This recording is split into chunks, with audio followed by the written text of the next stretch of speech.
ગાંધીનગરમાં 68મી Akhil Bharatiya શાલકીયા થાંગતા martial art championship 2024-25નું આયોજન sports authority of Gujarat અને ગાંધીનગર વ્યાયામ મિત્ર મંડળના સહયોગથી school games federation of India દ્વારા 68મી Akhil Bharatiya શાલકીયા થાંગતા martial art championship 2024-25નું સફળતાપૂર્વક આયોજન કરવામાં આવ્યું હતું। આ કાર્યક્રમ 12 થી 14 નવેમ્બર 2024 દરમિયાન ગાંધીનગરમાં સ્પોર્ટ્સ ઓથોરિટી ઓફ ગુજરાતના કેમ્પસમાં યોજાયો હતો। આ રાજ્ય સ્તરની ચેમ્પિયનશિપમાં લગભગ 15 જિલ્લાઓમાંથી ભાગ લીધો હતો, જેમાં અંડર 14, અંડર 17 અને અંડર 19 કેટેગરીમાં છોકરાઓ અને છોકરીઓ માટેની સ્પર્ધાઓ દર્શાવવામાં આવી હતી।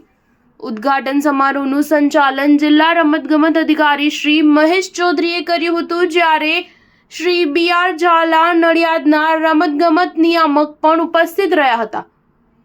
અન્ય નોંધપાત્ર ઉપસ્થિતિઓમાં શ્રી મોતીભાઈ દેસાઈ, વ્યાયામ પ્રતિનિધિ શ્રી પ્રભાતસિંહ ઠાકોર, શ્રી દિનેશભાઈ બાથમ અને શ્રી ભરતસિંહ ચૌહાણનો સમાવેશ થાય છે।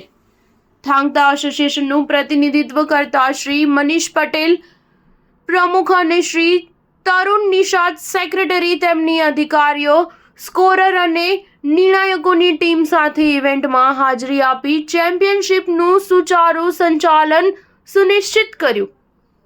આ ચેમ્પિયનશિપ પ્રતિભા અને ખેલદિલીનું જીવંત પ્રદર્શન હતું, જે યુવા રમતવીરોના સમર્પણ અને આયોજકો અને અધિકારીઓના સામૂહિક પ્રયાસોને દર્શાવે છે। સ્ટાર ન્યૂઝ 7 હંમેશા સચ્ચાઈની સાથે।